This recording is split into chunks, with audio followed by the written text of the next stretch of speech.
Assalamualaikum warahmatullahi wabarakatuh. Salam sejahtera untuk kita semuanya. Semoga kita senantiasa berada dalam lindungan Tuhan yang Maha Kuasa. Pada video kali ini berisi pengalaman dari tetangga saya. Kita sebut saja Kang Ade. Kejadian ini terjadi di sebuah danau kecil di daerah Kabupaten Bandung. Sebelum dimulai, jangan lupa subscribe, like, dan share, serta bunyikan lonceng supaya kalian tidak ketinggalan updatean dari kami. Berikut kisahnya.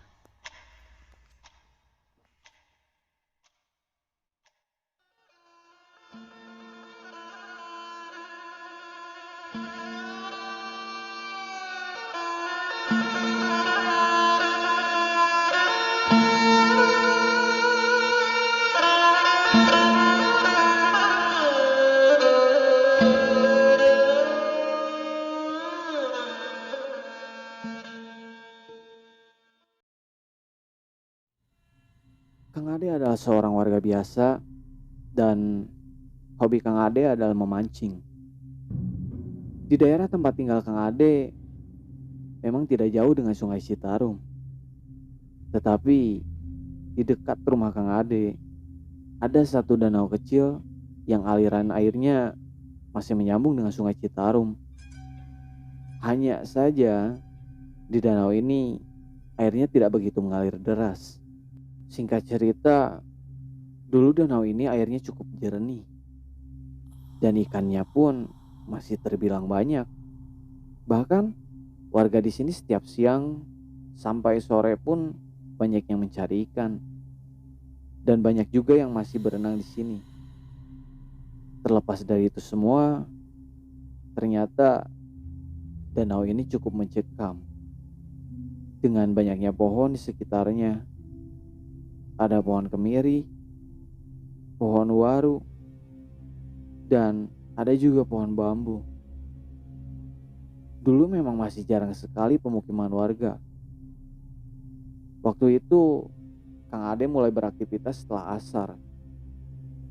Dia membawa tas kecil dari bambu yang diikatkan ke pinggangnya dan membawa joran bambu yang ia buat sendiri untuk memancing setiap hari. Kang Ade selalu memulai mancingnya itu di area paling ujung, dan di sana itu ada batu besar. Dan sore itu memang masih banyak orang yang mencari ikan di sana, termasuk di seberang Kang Ade juga banyak yang mencari ikan. Dan bentuk danau ini emang memanjang sehingga jarak ke seberang itu tidak jauh. Waktu menunjukkan pukul 5 sore dan orang-orang di sekitar danau satu persatu mulai pergi karena gak lama lagi maghrib dan gelap. Sisa Kang Ade yang masih memancing, juga seseorang yang ada di seberang danau. Tapi orang itu sedang beres-beres peralatan untuk segera pulang. Dan Kang Ade sendiri masih sibuk mencari ikan. Kenapa ia tidak buru-buru pulang? Karena kata Kang Ade, jarang-jarang memancing sore itu sangat membuahkan hasil. Dengan tangkapannya yang banyak, Kang Ade malah kegirangan. Dan ia rasa hari itu adalah hari keberuntungannya. Waktu terus berjalan, Kang Ade seolah tidak menghiraukan dengan waktu.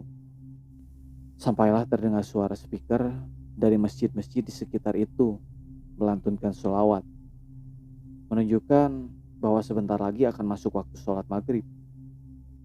Karena Kang Ade lelah dengan jalan kaki menyusuri danau tersebut, akhirnya Kang Ade duduk di bawah pohon bambu di pinggir danau. Tidak lama, azan maghrib pun bergema. Kang Ade mendengarkan suara azan tersebut. Tapi entah kenapa, dia merasa kalau dia harus tetap diam dan memancing ikan lagi. Kang Ade merasa ada seseorang yang berbisik ke telinganya, dan bisikan itu memakai bahasa Sunda. Kek sakedap deui, yang artinya sebentar lagi. Dan Kang Ade sambil jongkok tidak menghiraukan hal itu. Dia menganggap bahwa itu hanya halusinasinya saja. Toh, waktu itu juga masih agak terang, dan di seberang juga masih ada yang memancing. Kang Ade pun memutuskan untuk pulang setelah azan Isya, karena hobinya itu memaksa dia untuk tetap menambah tangkapan ikannya. Waktu terus berjalan dan hari semakin gelap, tapi cahaya bulan cukup menemani Kang Ade. Kang Ade sesekali melihat ke arah seberang, memastikan masih ada orang yang sama-sama memancing.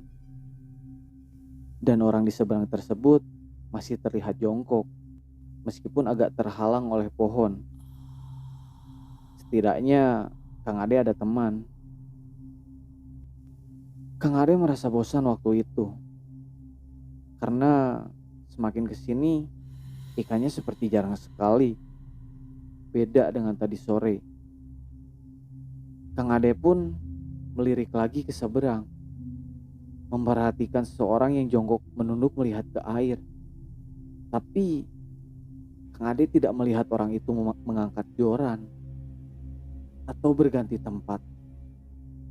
Saat itu Kang Ade tidak mendapatkan ikan lagi. Malah Kang Ade lebih sering memperhatikan orang yang ada di seberang sana. Karena dari pertama terlihat pun orang itu tidak bergerak. Posisinya seperti memancing. Dia jongkok dan kepalanya menunduk ke arah air. Tapi tidak lama orang yang ada di seberang berjalan dengan posisi jongkok 1-2 langkah ke depan. Entah kenapa pandangan Kang Ade tidak bisa kemana-mana. Kang Ade seperti dipaksa untuk melihat orang itu. Dan tiba-tiba orang jongkok di seberang itu loncat ke dalam danau. Dan sontak Kang Ade pun mulai kaget dan bingung. Pikiran Kang Ade waktu itu bertanya-tanya, ini orang kenapa berenang malam hari? Dan kalau emang mau berenang, kenapa tidak muncul lagi? Kang Ade waktu itu cemas, bingung dan sedikit takut, sampai ia benar-benar takut karena orang itu tidak muncul-muncul lagi. Dan saat Kang Ade mau pergi, tiba-tiba Kang Ade melihat di sebelah kanan, tepat di bawah pohon bambu itu, ada sosok hitam jongkok tersenyum lebar melihat Kang Ade. Gak lama Kang Ade langsung lari dan meninggalkan jorannya di pinggir danau. Dan sampailah ke rumah, Kang Ade tidak menceritakan kejadiannya itu ke orang rumah. Sampai akhirnya Kang Ade sakit panas dan trauma memancing lewat waktu maghrib. Demikian itu kisah kali ini. Adanya kisah seperti ini jangan membuat kita takut, karena pada dasarnya manusia diciptakan lebih sempurna. Ambil baiknya dan buang buruknya, dan selalu meminta perlindungan kepada Tuhan. Dilarang takut, dilarang memuja. Saya Rizal Fauji, selamat beristirahat.